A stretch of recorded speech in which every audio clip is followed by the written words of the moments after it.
Tony Marie, I expect that you're going to get everybody thinking the right way here. Indeed. We got to get the mind over the money making. You understand? Mind over money making. Got it? It's like a making around the making of the money. The making of the money. Welcome to 2021, everyone. I'm excited to be talking to you today about making sure that we get our New Year's resolutions straight. So if you've made some resolutions about making money, then that of course will make Mr. Zagula happy. And maybe you've made some resolutions about some other things as well. So for those of you who may be new to these sessions, hopefully we've had some new people come in at the new year. I'm Tony Marie Torrey, and I am Matt's performance coach, and I've been dubbed in the media as LA's foremost business success coach. But I also work with people around the globe because, of course, we do so much globally these days. And so I work typically with founders and financial professionals such as yourselves to help you increase your performance, your mental fitness, and your life satisfaction levels. Because as much as we do like to make money, we make money for a reason, and that's to enjoy our lives and to contribute in meaningful ways to the world. So you can connect with me at Tony Marie at smartadvisornetwork.com, or you can go to my website, which is tonymarie.com. So this session is entitled Off to a Great Start: Why New Year's Resolutions Typically Don't Work and What to Do About It. So we're going to be looking at some sneaky saboteurs. We're going to look at the 5 big mistakes that most people make when they're setting and trying to act on their resolutions. And we're going to talk about 5 fixes that you can make to make sure that your resolutions stick. I've been working as a coach for, I think it's 18 years now. I've lost track. It's been so long. I see people fall into the same traps year after year.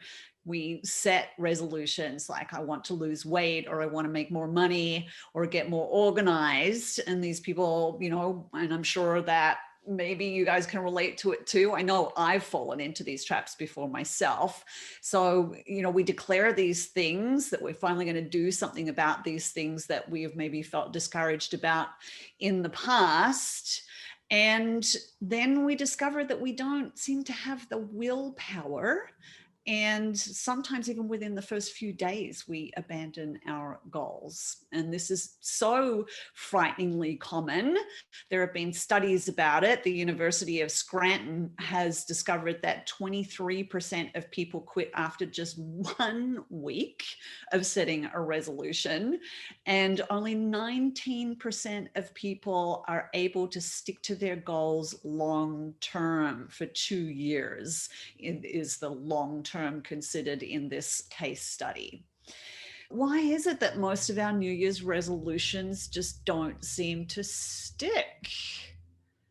Well, first of all, let's talk about the definition of a resolution. It may be different to a goal or a plan. Typically, it's a promise to do something differently in the new year. So maybe it is to exercise regularly, or to make more sales calls than you did last year. But then something gets in the way. What is it? It's the sneaky saboteurs. It's the part of ourselves that would rather kick back with a hot cup of coffee or tea and hang out on the couch in our reindeer socks. And that same study says that 64% of resolutions will be abandoned after 1 month, 64%, and only 10% are likely to actually be achieved. So that's nearly 2/3 of our goals will be long forgotten just after in February 2021, and we'll find ourselves back on the couch instead of leaping up to exercise. So what we're going to do is go through these 5 mistakes. They're not all the mistakes we make, but they're some of the biggest mistakes that we make. And we're going to look at how it is that you can tweak what you're doing to improve the odds of achieving your resolutions. Everyone excited about that? Give me a high five. High five. I'm excited. Yeah. You know, I see Andrew there. I like that too. It's like the muscle man. Mistake number one, oversharing. Being too public with your resolutions can totally backfire. We think it might create accountability for us, but unfortunately, that actually doesn't play out in real life, especially when we use the words "I'm going to," because a funny little trick happens in our brains when we say we're going to do something. It actually allows us to imagine for a moment actually doing it, which creates a sense of satisfaction just by talking about it. We get a dopamine endorphin release, we feel good, and we actually literally get that reward in our brains without actually having done the work. And then the second thing is that when we're not judicious about who we share our goals with, if we blast them out on social media, for instance, then we give a broad cross section of our community an opportunity to judge us. And ironically, that conjures resistance. We think maybe it's going to create a sense of accountability, but you know, when you've got like Uncle Harry on Facebook passing judgment, maybe you're just imagining him passing judgment. He may not have even noticed, but when you imagine that in your mind, that there are going to be people that will judge you about it, that conjures up resistance, and then we don't take action. And so I actually go more in depth to this. I posted a video on LinkedIn. If you haven't connected with me on LinkedIn yet, I recommend that you do so and follow me. You can check the activity in the post section to see that New Year's resolution video that I did. So it does go into more detail about this particular issue. And then if you are going to share, the solution is to share it in a way that does not reward your brain ahead of time. So what you want to do is you want to use the language, I want to do this. I need to do this. I want to get in shape. So I need to exercise 5 times a week for 30 minutes. Or I want to double my revenue in 2021. So I need to make 5 sales calls a day. Definitely make sure that you specify in the context of want and need. And if anyone wants to connect with me on LinkedIn, go to LinkedIn and put in Tony Marie, Tony with a Y, Marie with 2 E's. Moving right along, we're on mistake number 2 now. And ironically, mistake number 2 is actually being overly ambitious. When it comes to resolutions, it's not necessarily the right time to think super big or be overly ambitious. Now, this may sound at odds to everything that we've been told about creating ambitious goals. And it's not to say that we don't want to create plans with some ambitious goals in them. But when it comes to resolutions, that has a tendency to backfire. Attempting to make too many big changes simultaneously or in too many areas of your life, like work, relationships, health, like too many different things going on, can be a recipe for failure. And the studies show that actually what is more effective is to tweak what's already working to improve your results. So you may want to create an incremental change. For instance, if you think about it this way, which goal is more achievable? Losing 100 pounds or cutting refined sugars from your diet for 10 days? Obviously, the second one. So if you cut sugars from your diet, you're going to lose weight, and it's a more realistic resolution and is more manageable. And then what that does is it improves your mindset. And one small victory, like cutting out sugar for 10 days, can build your willpower, build your self-esteem, improve your mindset, and that leads the way to a larger victory. So maybe the next time it's, I'm going to cut out for 30 days or maybe even 60 days. And as you build your self-esteem around these smaller wins, it allows you to really expand your capacity to achieve what it is that you set out to achieve. So that's one of the solutions. Another way to look at it is to set what I like to call minimum target outrageous goals. And this can work really, really well. So let's say your resolution is to be more organized in your life. And one of the goals that you have is you need to clean your garage out. But you've been meaning to clean your garage out for the last 2 years because every time you walk in there, it just feels such a huge and overwhelming task. So an example of a minimum goal might be, I'm going to go into the garage and I'm going to take out that spare tire that's flat, that's never going to be used, and I'm going to put it at the curb on trash day. That's your minimum goal. Your target goal might be, I'm going to take the boxes that are scattered all around the place and stack them up against the wall. So now you're going to do your minimum, you take the tire out. That feels really good. That gives you energy and momentum to go in and do the target goal, which is stacking the boxes. And then maybe you'll get to the outrageous goal as well, because you'll have created so much momentum and suddenly you find yourself that, one of your neighbor, well, I don't know what happens with COVID, but maybe a neighbor stops by and goes, hey, what are you doing? And you're so pumped up and having such a good time that they want to join in the fun, and all of a sudden you have a totally clean garage. It's funny because one of the things you said that kind of resonated with me is like, so I got COVID. It by the way, anybody that just thinks it's the flu or cold, it's not. It really sucks. Yeah, it really sucks. And so it really, it makes you so tired. Like, so for, I don't know, for 10 days I was just like couldn't even hardly move. And then probably for a week or two after, I was very not motivated, right? Mm-hmm. So the reason I share that is because my buddy, who's my doctor, caught it too, and he goes, "Hey, did you gain weight?" I go, "God damn it!" I go, "I still ate like a pig." I said, "But yeah, right." So you know how like you want to get that off, you kind of have that like desire to do that.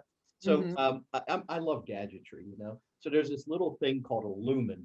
Okay, so not that it matters in this conversation, but a lumen is one of those things that it calculates how much CO2 is in your breath. So it tells you whether you're burning fat or you're burning carbohydrates. Right? So 5 means you're just basically a carbohydrate filled pig. So I'm blowing 5s every day. But you know how you were talking about, kind of diverting your attention from like this lofty thing you're trying to do over here to one thing. So I started thinking if I could just move that from 5 to 4. So I got it to 4. So this morning I got it to 2. Now, as we all know, cutting out the sugar and the carbohydrates really works. But that's brilliant advice, because when I was obsessed with the scale, I couldn't get that damn thing to move. It was overwhelming to me. But whenever I switched to paying attention to that lumen, just moving that number one thing, it started to give me some good results. So you're brilliant as usual. I'll shut up now. Bye. No, I love that. And actually you're bringing up some other points that I'm going to make further down the track too, which is actually my next point. So let's move on. And what you were talking about there, Matt, is actually you made it measurable, right? You have found a way to track your progress. Let's face it, it's pretty pointless waiting all year to decide on 1 or 2 things that you kind of sort of want to stop doing, or things that you might want to change that really are shoulds, not things that are that you truly care about. Like now, Matt, for instance, I know Matt well, and I know that his physical fitness is something that is super important to him. And I love that you're talking about that, Matt. And what I know about you is that you connect the dots between your physical fitness, your energy, your ability to execute with a level of excellence in all the other areas of your life. And that's what makes taking care of that so important to you because it's aligned with your values. So we really want to let go of the shoulds, the things that maybe society or even our family or our friends put on us, and make sure that whatever it is that we are resolving to do is something that's truly aligned with our values, with your values. And then, of course, the other thing we often fail to do is we fail to be specific. We need to state what it is that we want to achieve with specificity. So if we say something like, I want to make more money, what the heck does that really mean? So take a good look at what it actually really means to you and dig in to what makes these resolutions important to you. Sometimes we have to connect the dots for ourselves, and we have to work out how that's actually going to play out in terms of our habits and our behaviors. Paul's been having some great experience, and I'm going to do a training, not next time, but probably the one after, around habits, because there's just been so much more study and there's great information out there now about how it is that we can create habits and really build upon what it is that we're doing in order to get that end result that we eventually desire. Oftentimes it really just comes down to the incremental habits and behaviors that we do.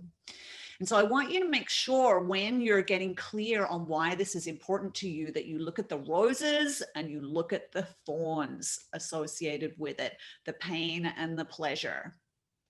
And then find a way to track your progress. And this is an example that Matt just gave us. He has found a way to measure what's going on for him physically with some tech. And Paul, I see you've unmuted yourself. You've got some thoughts there. You want to share? Yeah, definitely. So I definitely agree with the approach.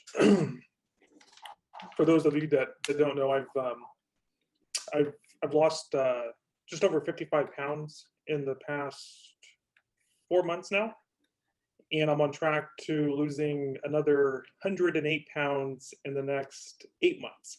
Now, Paul, you didn't cut your legs off, because I always see you sitting down, right? You actually lost your whole back. Exactly. But I can say with 100% confidence that I'm going to lose 108 pounds this year because of the small wins and the progress momentum I built up the past 4 months. And the way that I did that was, it was simply creating small measurable goals, getting that done, creating habits. And then as the habits started to stick, then increasing perhaps for example, the past 66 plus days, I've committed to doing 5 minutes of exercise every morning. And exercise could just be walking in place. I get my cup of coffee. I at the same time I do 5 minutes. Now that in and of itself isn't going to lose weight, but what happens is I've created the habit of movement. So now throughout the day, I'm more moving around. I want to move around. And so now my average step count is 10,000 steps a day effortlessly. I don't even try to do it, but I do it effortlessly. But I just want to pivot for a second, and seeing the power of that, I started thinking about that in terms of my business. And it's like, I think many of us, it's like have an idea or goal. It's like, I want to, double my revenue. I think that's a, fairly common one. But if you just have this big goal and you don't really have a plan to get there, it's just, it's one of those things that you can, think about, but not very likely achieve. And so using kind of the habits approach to it, and really kind of what probably many people have heard of is like the 1% rule, is that if you improve, so instead of saying, okay, instead of focusing on doubling my revenue, I'm going to focus on improving by 1% every day, improving myself, improving my business. And if you think about the math here, and everyone here is a financial advisor and expert in compounding, if you improve 1% a day over the course of 1 year, you have a 37 times output, not 3 times, not 4 times, 37 times. But to get there is 1%, which is manageable for anybody. And so, if I want to double my revenue, well, let's focus on getting that 1% improvement every day, consistently compounding. And I'm sure when I hit about 2, 3, 4, 5 times additional value, my income is going to take care of itself. I totally hear you there. I will tell you, I do think Tony's listened to our conversations because this is one of the subjects we talked about. But and I don't know if you know this, Tony, you wouldn't, I don't believe. But there was a time where I was working with someone very specifically on procrastination, and they were very Eastern philosophy. They're very different mindset. And one of the things that you look at is something like, I want to double my revenue. Some big lofty goal. Like, so we got young Andrew here. I see him with his good looking young guy. He's like, I want this, I want that. He's got these goals, right? So the better way, the way that they taught me to think about this is, make a list. Here you are, here's your goals. What are all the things that are standing between you and it, from the least significant to the most significant? And then you look at the least significant, and every day you just reinforce, I used to do X. I used to, Paul and I were talking about, in physical conditioning, I used to drink. I used to like to drink. I don't anymore. Yeah. So in other words, by using that mindset of putting it in the past, it's as if you've hurdled step one. I used to. And then once you feel you own that and it's real, then you go to number 2, number 3, number 4, and so on and so forth. But when you put it into the past tense, you allow your mind to expand into, what do you do now that you don't do that? And you replace it with something productive. I'll let you go. I love that. And what part of what it is you're talking about there, listening Matt, to our conversations, because I know you're well, great minds think alike, right? But one of the things that I hear you talking about there with the putting it into the past is around, of course, like you're from the future in this presentation, because I'm going to talk about that. But part of it is that you're changing your identity and what's known as a self story. So when we're going to talk about that a little bit more in a minute. And then Paul, I just have to say, congratulations, my friend, because you look like a different human being now. You really do. You look 10 years younger and just so handsome. He's so handsome, isn't he? Well, if I progress at that rate, I might need to. All right. Tracking, committing, making sure that you make the goals manageable. Now, here's a big one, and this can really kick us in the butt, and that is not planning for slip-ups.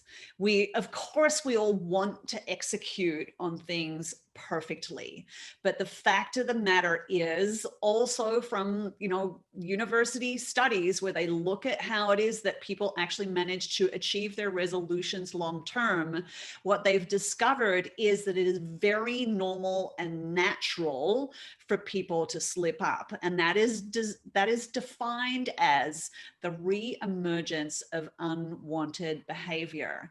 And statistically, someone that is achieving their resolution over the course of a year, they are likely to slip up 14 times. 14, that's more than once a month. The trick is, don't beat yourself up about it. 71% of people say that their mistakes actually strengthened their desire to reach their goals, so long as they didn't beat themselves up about it. I think oftentimes what happens is that when we slip up on these things and we see everyone else and they all appear to be going full steam ahead, we make it that there is something wrong with us. And it's only because we don't get to see those other people's imperfections, because we have a tendency not to want to announce those things to the world, right? So we think everyone else doesn't have the struggles that we're having. But I want to normalize that for you. There's nothing wrong with you if that happens. All you need to do is just pull yourself up by your britches and keep on recommitting, committing and recommitting. Rumi, the poet, used to say, come again, wanderer, worshiper, lover of leaving. That was an acknowledgement that we all have a tendency to wander off the path, but we can always come back again. So plan ahead for what it is that you are going to do if and when you slip up. Because when you can plan ahead, then you're not in your reptilian brain and you already know what your strategy is for course correcting and getting back on path. And this is a very important part of making sure that a misstep doesn't turn into a permanent failure. And we just talked about this a little bit just before, the self stories. The best, and some would say the only way to create large, long-term behavioral change is by changing your self-story. Matt just gave us an example of how it is that you can do that, where you put your bad behavior in the past or your preferences in the past. I used to like to drink, for instance, is a great example of that. Everyone has stories about themselves that drive their behavior. And the truth is that most of your behavior is driven by the subconscious ideas you have of what's important to you. Essentially, you have a story operating about yourself at all times. And these self stories have a powerful influence on your decisions and your actions. Whether you realize it or not, you're making decisions based on your self stories day in, day out. Most of this decision making happens unconsciously because the subconscious is a far more powerful behavior generator than the conscious mind is. Think about it. The conscious mind, you can really pretty much only concentrate on one thing at any one given time. The subconscious is capable of automatically running everything from your breath, your heartbeat, your organ functioning, and it also runs the show because it's so capable of multitasking. It also runs the show on playing out your unconscious beliefs and ideas and identities, your ideas that match your picture of who you are and that match your picture of what the world is like. So when you make a decision or act in a way that fits your self-story, the decision or action can feel right, even when that may not actually be good for you.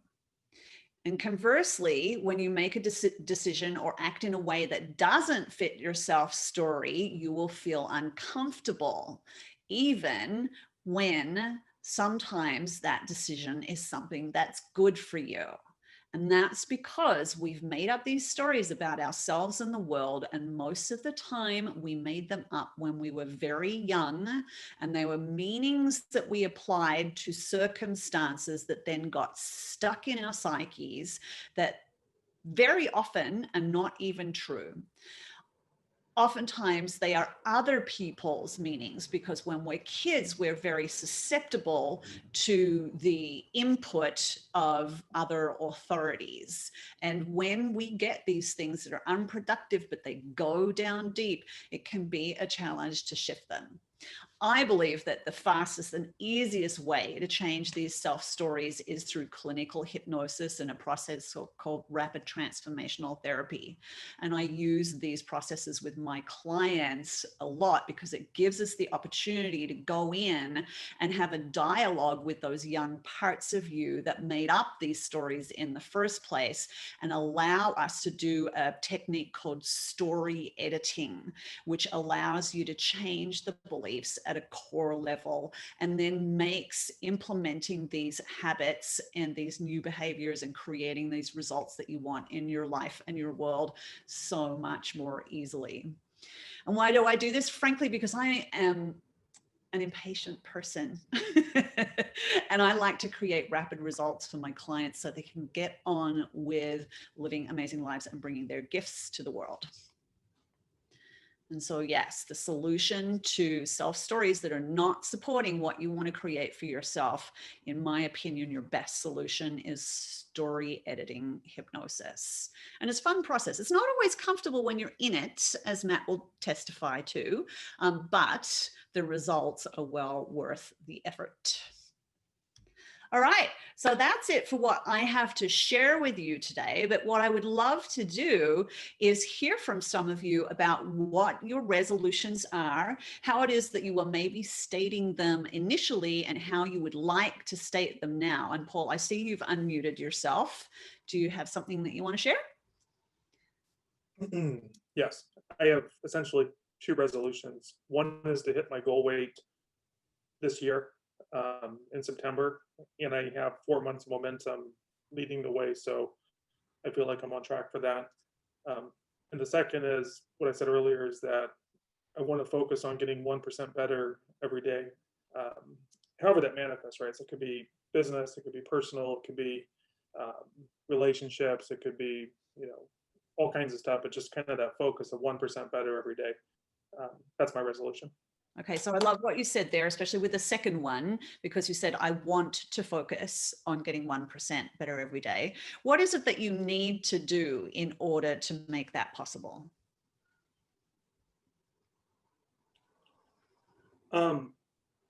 There's plenty of ideas and ways to do it. So, a lot of it's habit refining. Mm-hmm.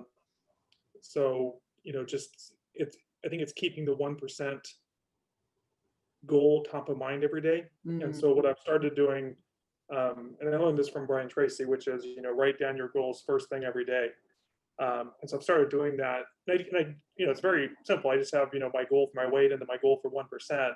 But I've started a habit of doing that first thing every morning, so that the ideas can percolate, and, I can, figure out the how as I go throughout the day. But I see plenty of opportunities to do so. I love that. So really, if we were going to put that into a succinct statement, and this is, to give an example for everyone else that's listening. So I want to have 1% incremental improvement every day. Therefore, I need to write my goals down in order to have ideas for how to make that happen percolate. Correct. Cool. Awesome. Anything else you want to share there? Nope, that's it. Who else wants to give it a shot? Anyone want to volunteer, or I'll start picking on people? Who wants to speak up here? Tony? Yes. Jim Vanham, how are you? Jim, hi, I'm good. How are you doing? Happy New Year. Thank you. Same to you. How does story editing hypnosis work? How do you hypnotize me to do that over the Zoom? I didn't realize you could do that over Zoom. You can, actually. It's amazing. I didn't, and truth be told, I didn't either. For years, I only did this with people in person, but then I was doing some traveling for some trainings, and I had people from different states saying, please work with me. And I'm like, okay, well, I have no idea how this is going to go. And remarkable results. And so it's really pretty simple. I just make sure that people set themselves up in a situation where where I can view them from the waist up, so I can see what's going on with them. And then, the thing about hypnosis is there's obviously a lot of misconceptions around it, but essentially it is simply a state of relaxed focus. So I have methods and techniques to get you into that state of relaxed focus, where we open up the bridge between the conscious mind and the subconscious mind. And that allows us to go in and have a dialogue with those parts of ourselves. Oftentimes we don't even realize what it is that's creating our results. And, one of the classic stories I have from a client of mine that was kind of a good example of that is this girl is actually, she is a love coach. She helps women find the right relationship. She's a gorgeous woman. She was in her 40s, and she herself had not found the right relationship and had been dealing with infidelity in each of the relationships that she had had. And she thought consciously that the reason for that was because her dad had been unfaithful to her mom when she was a teenager, and they'd resolved it and the parents are still together and all that kind of stuff. But she figured that that was the main reason why. When we went in and had a dialogue, she went back to a very early place, and we discovered that actually what happened was that when she was a baby, her mother was walking down the stairs carrying her bathrobe cord came open and the mother tripped and fell down the stairs. Now, this is not a memory that she consciously had. It was a memory from when she was a baby, but she was able to later validate the story with her mother. But the thing is that what we uncovered was that at that point in time, that baby made a decision that people that she loves and that love her can't be trusted. And then she played that out in her adult life. Wow. That's So it's amazing. really, yeah, we just have no idea. It's fascinating what can actually cause our challenges. Can I add to that? Yeah. Hey, Jimmy, so I've known Tony for 5 or 6 years now, maybe 7. And I've worked with her actually in both capacities. So she's done this with me both in person as well as via Zoom, and it works in very similar ways. I think for me, one of the biggest outcomes from it, whichever way it is that she creates from that an audio recording specific to what it is that you're trying to change. And it's really in listening to that audio recording, you know, for however long, that really it implants deeply the idea. And that's been remarkable.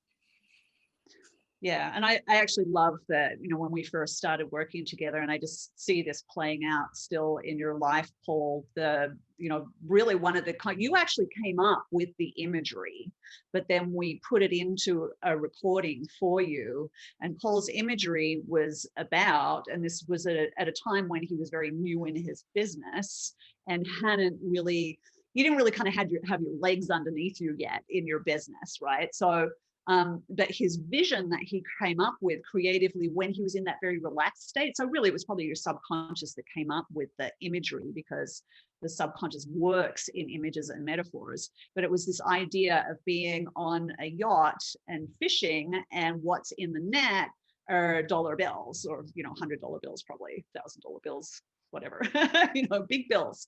And then he really, then that evolved, and he realized that it was not only just him on the boat, but it was his clients on the boat as well. And he was teaching them how to fish. Now, who thinks that Paul is playing this out in his life? Those of you that have experience with Paul, is that not exactly what he's doing? I would think it very much. I will add this, just in general. So if you're on the call, and look, Tony's here to help us all pay attention to our thoughts and focus our minds. And if you don't control your mind, you can't control anything else. Trust me. That's everything else gets out of control if you can't control your mind.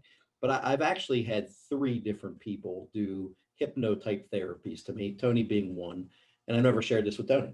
So I'll share this all with you guys. So the first one was an extreme experience, and it was much different than what Tony did, which I thought was masterful. I thought Tony was very thought-provoking, and her process was very different.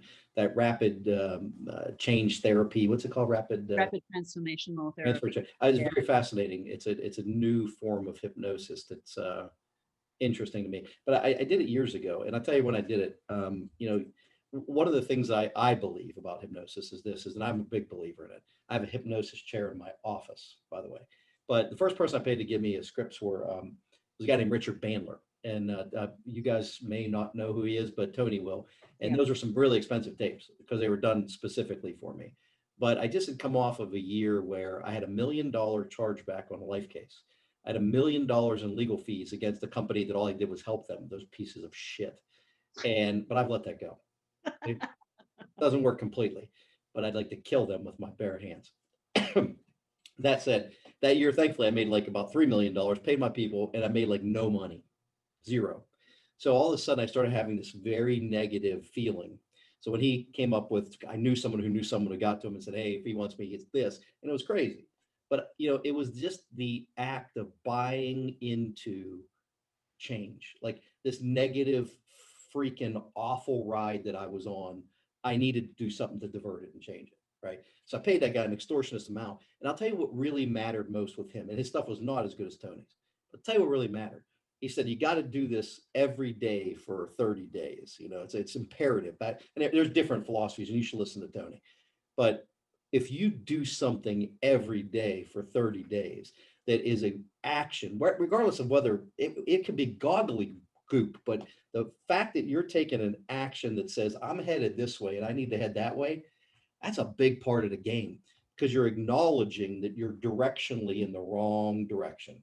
And regardless of the investment, which was steep, I went the other way. Then I worked with a guy who trained snipers, because I realized that my vision, and he trained US snipers and US Olympians in shooting. And the reason I hired him was because I had shiny object syndrome, and once I actually had a client, I use this, I got my money back off of this, because I ended up having a consulting client that I was teaching to build a very, very big business. They did tens of millions of dollars of business a year and could have easily done double or triple that, but they kept on getting distracted. Every idea was a great idea, every idea. So I bought him. Have you ever seen those things that horses wear? Then they race. They can't see to the right. They can only see down the track. Like the I blinker. bought him one, right? And in the end, that thing still hangs up in that guy's office. I think I charged him like $30,000 for the thing, to be honest with you. But honestly, he needed to quit looking at everything and focus. So I hired this guy who did it a very different way, but got me very focused on quit looking at all this other shit and just pay attention to what's right in front of you and run as hard as you can. And I think that's really important. One of the reasons why I brought Tony on here is because when I talk to people about their goals, and I listen to the average advisor talk about goals, what they say to me doesn't resonate with me. It's not clear. It doesn't have a crisp vision. Like, I can't see the picture that they're drawing for me. It's blurry. Like, I want to do better. What the fuck does that mean, right? I want a better house. What fucking house do you want? I want a better car. What fucking car do you want, right? You said to me a couple years ago, I want a G-Wagon. What color? I want this color. I want an AMG. I want these wheels. I want this leather. I know, because if you don't visualize that, put those blinders on and say, look, this is what I want. Now, I don't want any of that stuff anymore, because now I got it. What I want's totally different today. But until you put those blinders on and say, that's where I'm going, you're going to go nowhere. You're going to go in a circle. So I think what hypnosis does for you is two things. Number one, it puts the right information into your mind in a open and suggestive environment. I don't know if that's the right way to say it. So you're getting the right information put into your brain. But by you saying, I'm going to take 30 minutes and no one in my house is going to bother me, or I'm not going to say I'm too busy to do this. The craziest thing is I get a guy who makes $70,000 a year, barely pays bills. He's so goddamn busy, he can't do anything. But somehow I can make a few million and I got all the time in the world to do it. It's priorities, because the number one most important person in your life is you. And if you don't take care of you, you're no good to anyone else. There's a reason why on the airplane they say put the oxygen mask on yourself first, because you're shit to everyone else if you're unconscious, right? So what Tony brings here, and I see, I know how many people we got, and how many people come, but I want to tell you something. The people that have the greatest chance of meeting their goals in 2021, the people on this call. You know how many people that don't come on this call that need to be in this call that I don't think will be in the business by the end of 2021? A lot. Because if you're on my Monday call, I call it the year of the purge. This could be a great year to separate yourself, or it could be the year that your last year. It's a choice. But if you don't recognize that you're the king or queen of what you got going on, then you got a major hole in your game, and you got to get that fixed. So I got nothing else to say. What I love about hypnosis is that there are three main ways that we form patterns in the first place. And typically it comes from an authority figure, a teacher, a parent, something like that. Comes from a strong emotional experience that can be either positive or negative, and it comes from repetition. Those are the three ways that patterns are formed, and hypnosis can deconstruct and recreate new, more powerful, productive patterns because it utilizes all three of those things. I get to be the authority. People have told me that, especially in the process, that my voice is amazing. So I know, Matt, you've told me that before, and I've certainly heard it from a lot of other clients. So I get to be the authority for you in that process. Then we go through and we change the emotional experience associated with the various things that created the patterns in the first place. And then the recording creates the repetition. And so really it's not woo-woo, it's not funky, it is just plain common sense. You have to deconstruct things and recreate things the same way that they were formed in the first place. And it's the fastest, most efficient way I know of creating really long-term behavioral, emotional changes for people. That's why I do it, because like I said, not very patient. I want to make sure that my clients get results really quickly, because they keep on coming back that way. I mean, you know, polls come back to me multiple times. I have clients that I've been working with for 7-8 years that keep on coming back. Now, we may not work with each other like, you know, the entirety. I mean, I have one client that I've literally been working with, you know, 12-month contracts for the last 4 years. That's probably the longest standing consistent client that I've worked with. But almost all of my clients come around again, because it's like new level, new devil, right? So we shift some things, they make some really big changes in their lives, they coast along for a while, and then it's time to up level again, and they come back for, you know, for a new round. And it's such an honor for me to see people make these massive progressions in their lives. I have one client who literally, when we first started working together, we were talking about it the other day, she was making $30,000 a year. She found a way to get help. This person now is the CEO of 2 businesses. She actually became a psychotherapist herself because of the work that we did. So she went slightly more, you know, slightly different route, but she became a psychotherapist. She's the CEO of 2 businesses, and she was recently headhunted by Stanford University and is now a part of their faculty as well. So these are the kinds of changes that can happen. But I'm just saying, this is the kind of change that can be created in a life.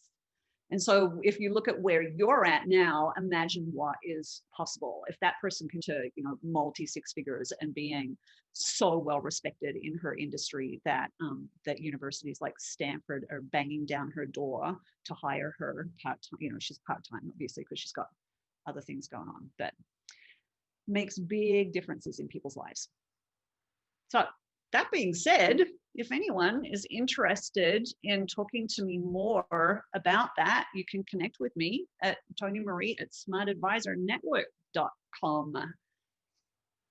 Anyone else? We've got 6 minutes to go. Anyone else got any thoughts? Matt, you want to add something? No, I really enjoyed the call today. And I just think that by being here, people are raising their hands saying, you know what, we want to make 2021 great. And I think that's huge. And honestly, if you guys are into that kind of stuff, it is a wonderful experience, and I would highly recommend it. I think we'll just cut it there unless anybody has a question or comment before we go. Questions, comments? If you do, just unmute yourself, or I'll do the old countdown of let's get off to a great new year in 3, 2, 1. See y'all. Thanks, Matt. Bye, everyone.